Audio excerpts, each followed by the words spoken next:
Меѓу овие 7 европски знамиња само македонското не е под закрила на Европската унија, но амбасадорот на Словенија Милан Јазбец денеска со голема доза на оптимизам очекува дека Македонија ќе го добие позитивниот сигнал на самитот на Европскиот совет во Брисел, кој ќе се одржи на 28 и 29 јуни. У Македонија се последно време десло толико.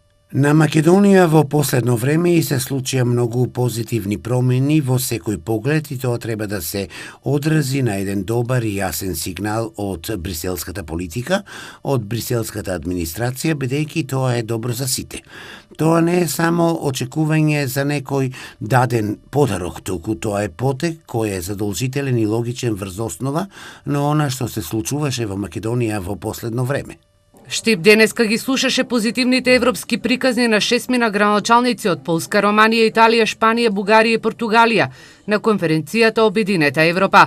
Франческо Мури, граначалникот на италијанскиот град Санта Викторија, кој има околу 600 граѓани со право на глас на избори, вели дека за Унијата не се само важни жителите на Рим и Берлин, туку и во секое населено место, без разлика на бројот на жителите.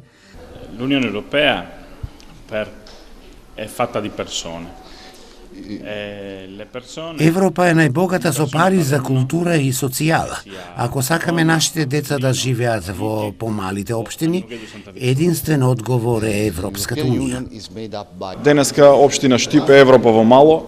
Денеска овде имаме представници од повеќе земји кои што ќе представат своите политики на своите земји, културите од своите земји, како се развиваат нивните општини, со што ќе можеме да размениме мислења во однос на развојот на општините, но и да побараме поддршка како општина Штип и како Република Македонија за поддршка од нивните земји во однос на членство на Македонија во евроатлантските интеграции. Решавање на низа на инфраструктурни проблеми и подобрување на квалитетот на животот на населението се придобивките кога една земја е членка на Европската унија, сметаат граначалниците, кои во текот на наредните 2 дена ќе говорат за Европа и евроскептицизмот во Штипскиот мултимедијален центар Киро Глигоров, изграден со европски пари.